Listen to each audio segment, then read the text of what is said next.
I returned my daughter's cup. She lives in that building. I can give you her number right now. When you just step to the back of the vehicle? There is nothing in that car. You will not find anything. Do you have any idea who that man is? Officer Travis Elmond didn't think twice when he saw a black man briefly stop his car outside a residential building on Castleton Avenue and pass something to a young woman through the window. In his mind, the neighborhood, the car, and the man fit a profile he'd been acting on for years without consequence. He pulled him over 2 blocks later, ignored every word the man said, and ordered a full search of his vehicle on the side of the road. What he didn't know, what nobody bothered to tell him, was that the man whose car he was tearing apart had a federal prosecutor's badge in his pocket and a reputation for cases that ended careers. Before we go further, what city or country are you watching from? Drop it in the comments. We love seeing where you're tuning in from at Deep Truth. If you believe a man should be able to drop something off for his own daughter without being treated like a criminal, hit the like button and subscribe to Deep Truth right now. It was a Tuesday afternoon in early October, and Broderick Cortland was running exactly 12 minutes behind schedule. That was unusual for him. Broderick was the kind of man who built his entire life around precision. The kind of discipline you develop when you spend nearly 2 decades inside federal courtrooms where being late, being vague, or being unprepared can mean the difference between justice and a man walking free on a technicality. At 51 years old, Broderick Cortland was a senior federal prosecutor assigned to the Eastern District Office located at 601 Market Street in Philadelphia, Pennsylvania. He had tried 43 cases in that building. He had won 39 of them.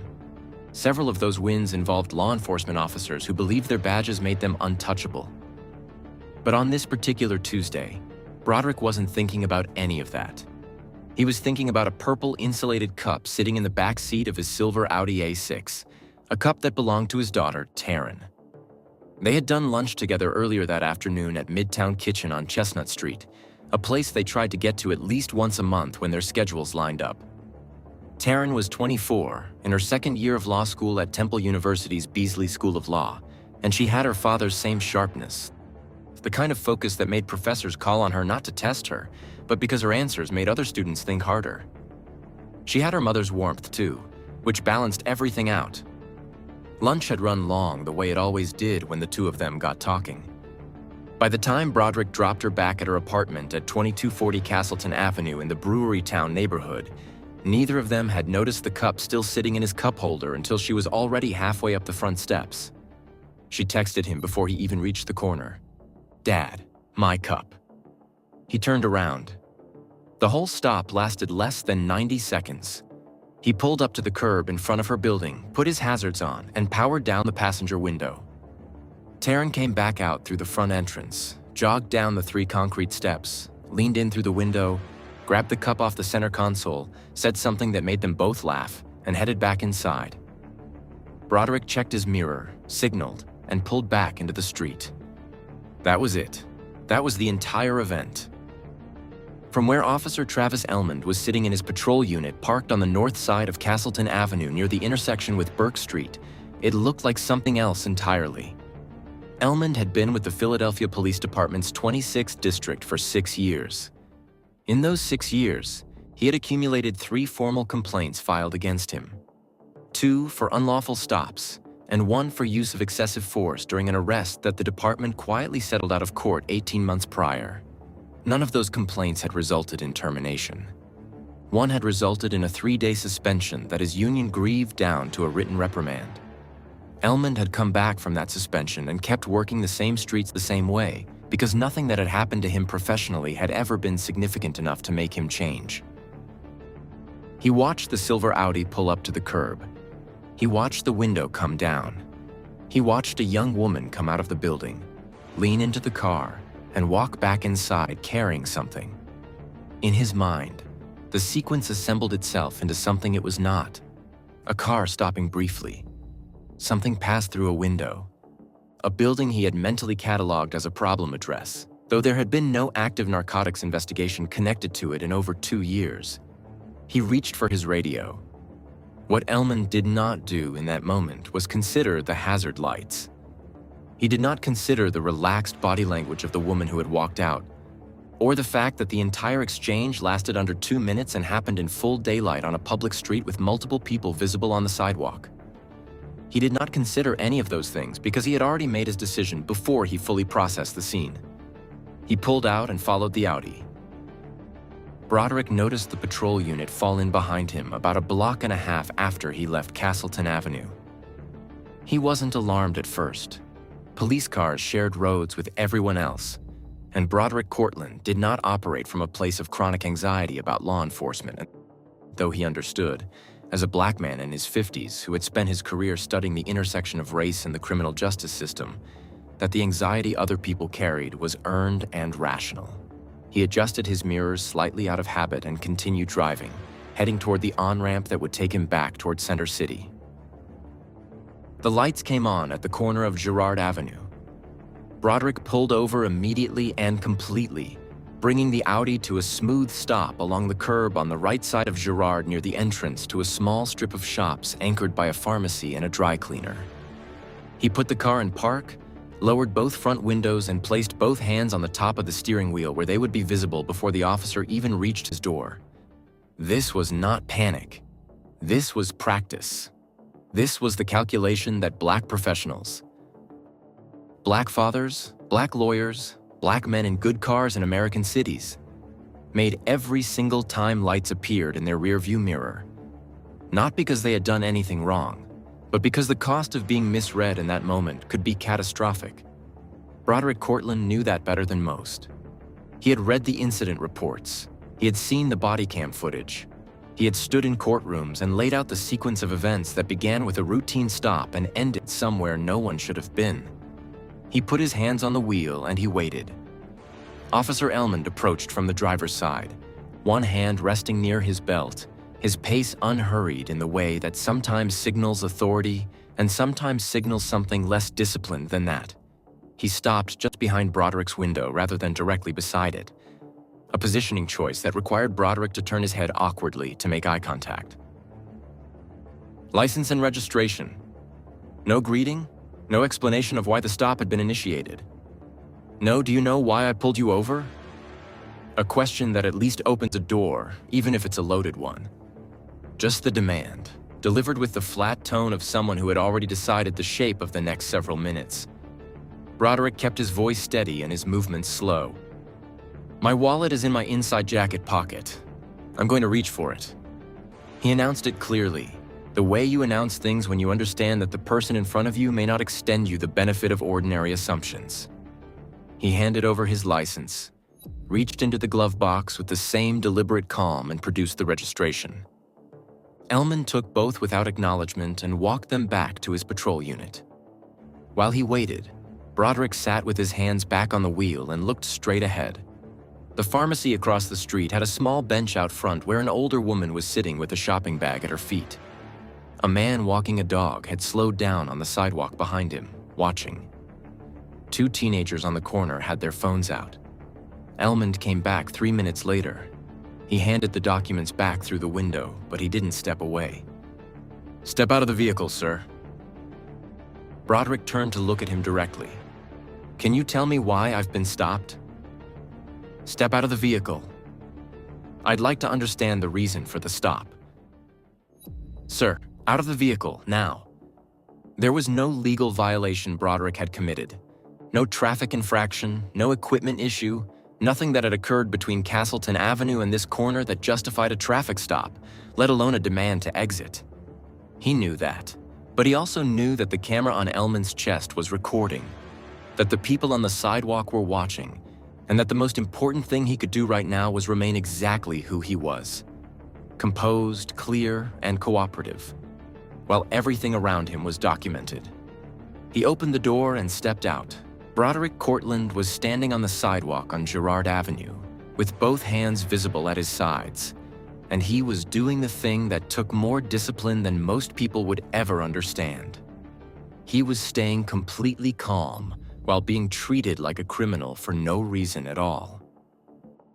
Officer Travis Elmond had positioned himself slightly to Broderick's left, close enough to be intentional about it, and he was looking at Broderick the way some officers look at people they've already convicted in their own minds before a single fact has been established.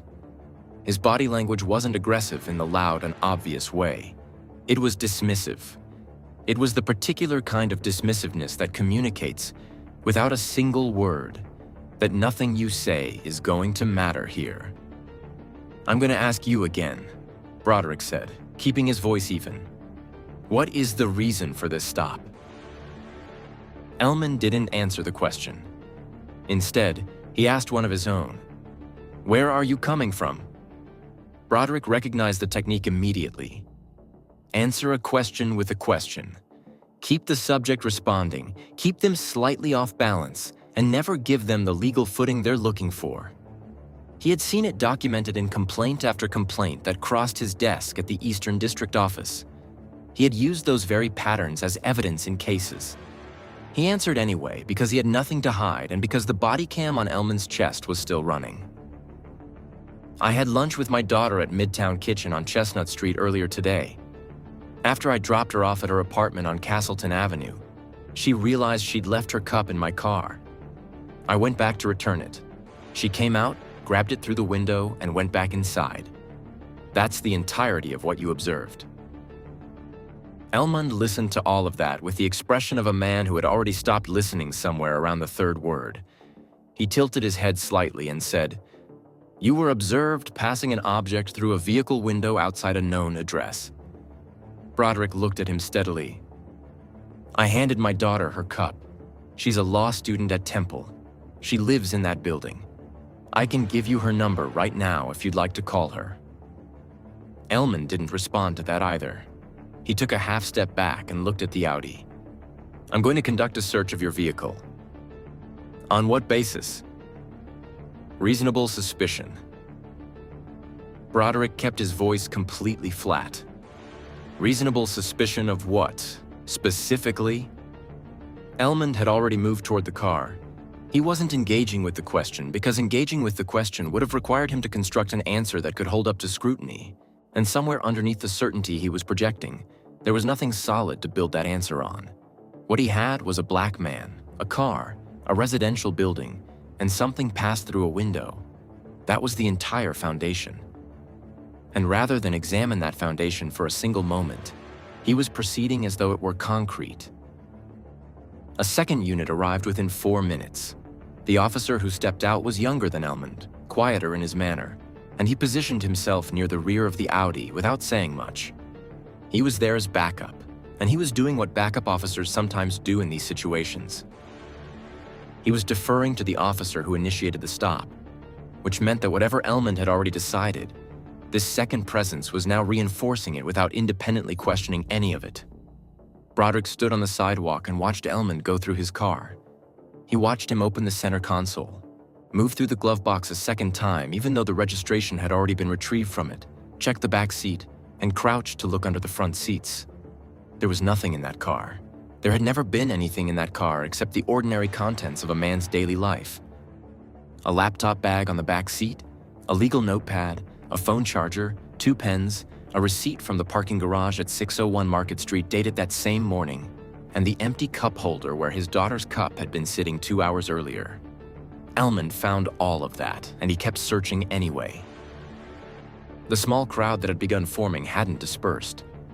The teenagers from the corner had moved closer. The man with the dog had stopped walking entirely.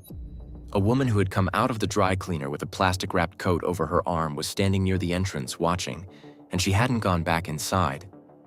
People recognized what they were seeing. They didn't need it explained to them. Broderick's phone buzzed in his pocket.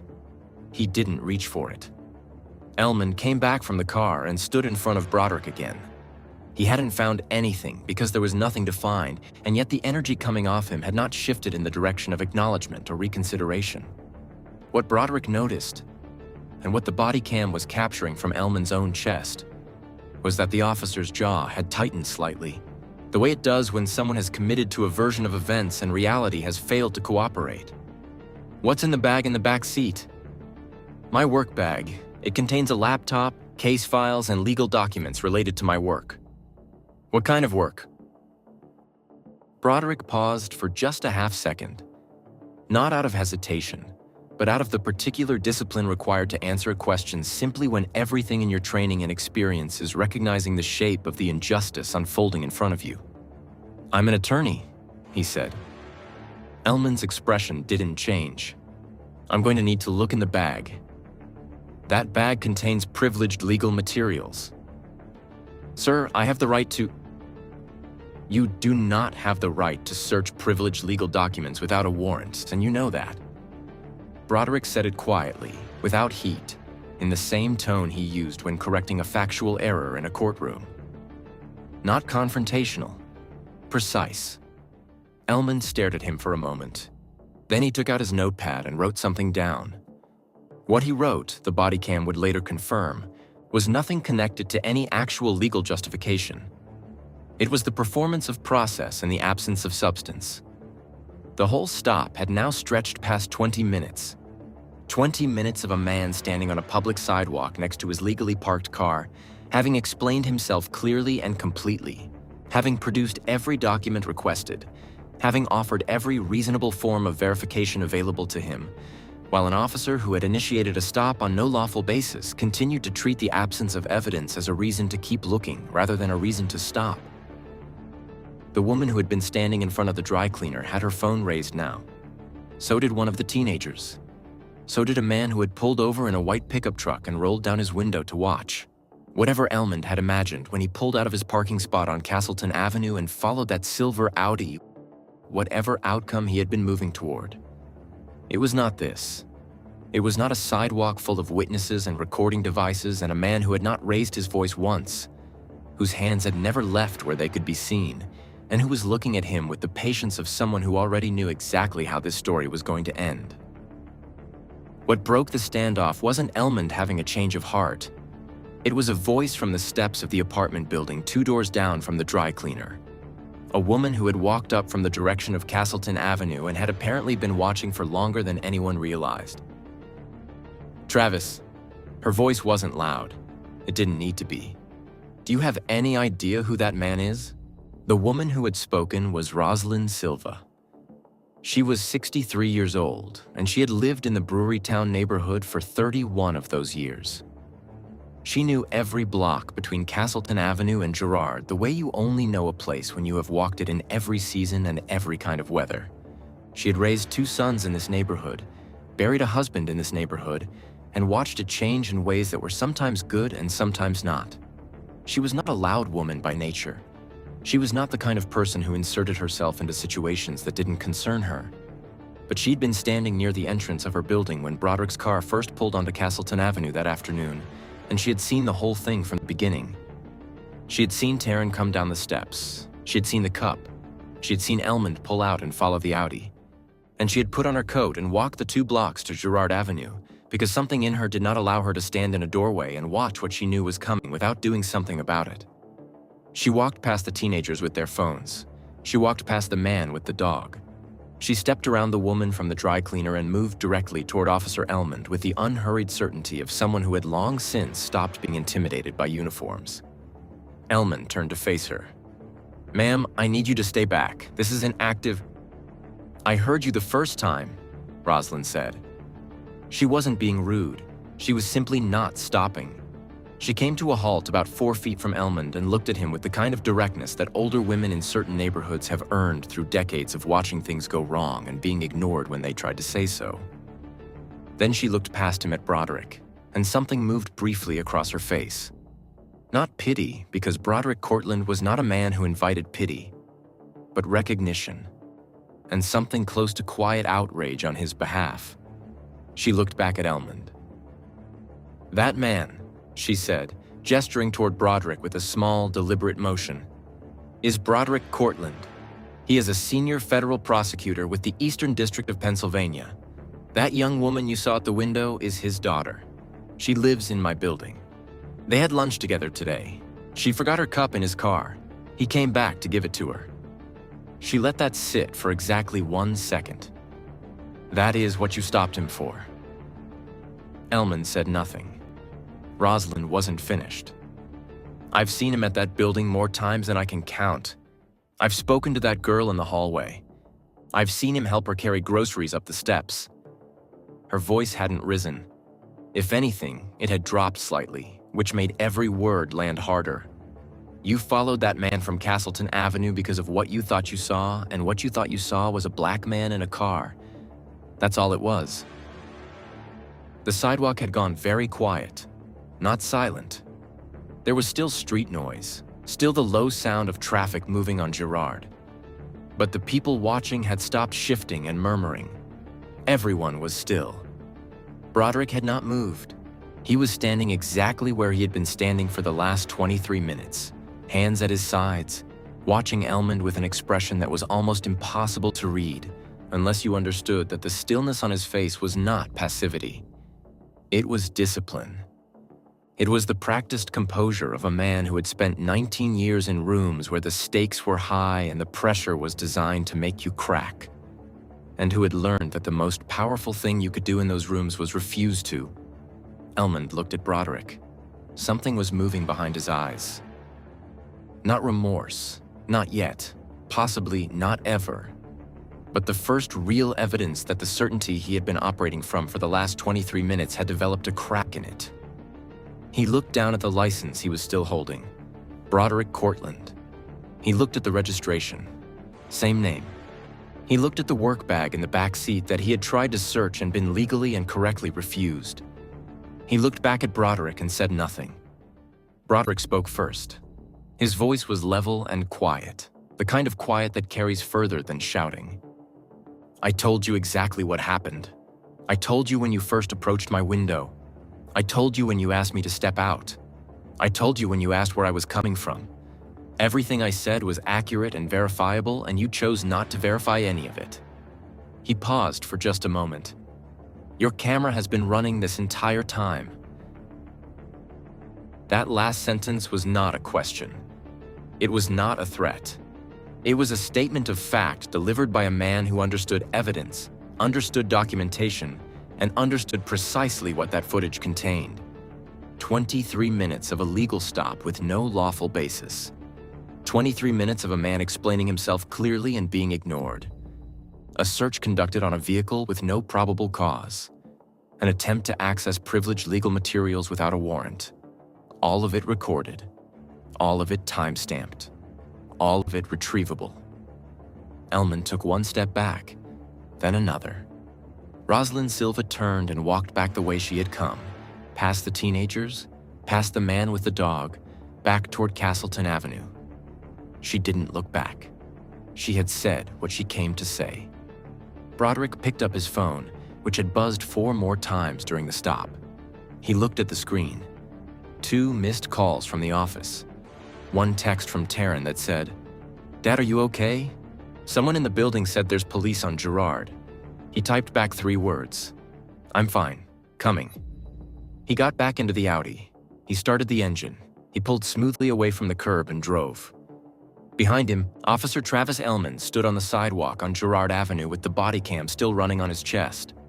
And not a single person left on that sidewalk was looking at him with anything other than the cold, clear recognition of exactly what they had just witnessed. The body cam footage from Officer Travis Elmond's chest unit was pulled from the department's server the following morning. It wasn't pulled because someone filed a complaint overnight, though that was coming. It was pulled because 3 separate videos taken by people standing on that sidewalk on Girard Avenue had already been uploaded to social media before Broderick Cortland's Audi had cleared the next intersection. The clearest one, shot by one of the teenagers from the corner, ran 2 minutes and 40 seconds and captured Elmond's back, Broderick standing with his hands visible, and Rosalind Silva delivering every word of what she said, with the camera close enough to pick up the audio cleanly.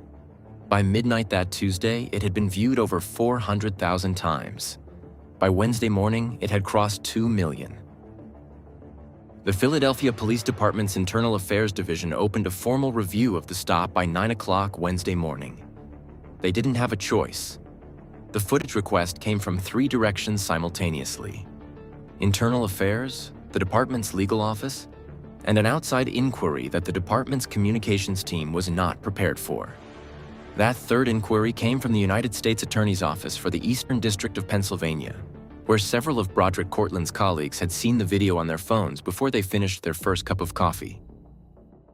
The Internal Affairs review took 11 days. What the investigators found inside those 11 days went well beyond the stop on Girard Avenue. Elman's record, pulled in full and reviewed without the filter of union intervention for the first time in his 6 years on the force, showed a pattern that his 3 prior complaints had only partially documented. 14 stops over a 4-year period in which no citation was issued, no arrest was made, and no contraband was found. 9 of those 14 stops involved black male drivers. 7 of the 9 had occurred in neighborhoods that Elman had designated in his own field notes, using language that Internal Affairs flagged immediately as, quote, high-activity corridors, a designation that existed nowhere in official departmental terminology and appeared to have been invented by Elman himself to justify stop patterns that had no other documented basis. On the 13th day after the stop, Officer Travis Elmond was suspended without pay pending the outcome of the investigation. His union filed a grievance within 24 hours, the same way they had filed grievances over his prior suspensions. This time, the grievance went nowhere. The footage was too clear, the pattern was too documented, and the man he had stopped was too specifically positioned to ensure that none of it disappeared quietly into an administrative process. 31 days after the stop on Girard Avenue, Travis Elmond was terminated from the Philadelphia Police Department. The termination letter, which Broderick Cortland would later see as part of the civil proceedings, cited conduct unbecoming an officer, violation of departmental stop and search policy, failure to establish lawful basis for vehicle search, and conduct demonstrating a pattern inconsistent with constitutional policing standards. It was 4 paragraphs long. It had taken 6 years of complaints, 3 suspensions, and 1 very wrong decision on a Tuesday afternoon in October to produce those 4 paragraphs. Broderick filed the federal civil lawsuit 22 days after the stop, before the termination had even been finalized. The lawsuit named Elmond individually and the city of Philadelphia as a defendant, on the grounds that the department's repeated failure to meaningfully discipline Elmond despite a documented pattern of unconstitutional stops represented deliberate indifference to the civil rights of the people he was policing. The causes of action were unlawful detention, unreasonable search, and racial profiling in violation of the 4th and 14th Amendments of the United States Constitution.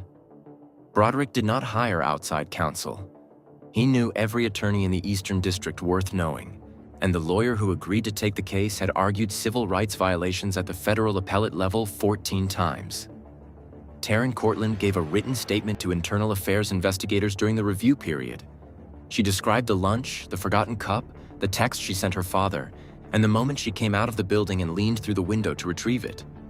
Her statement was 11 sentences long, precise, and completely consistent with everything her father had said on the sidewalk on Girard Avenue from the first moment Elmond approached his window. At the bottom of her statement, in the space marked for additional comments, she wrote 1 sentence that the investigators noted in their report and that would later be read into the record during the civil proceedings.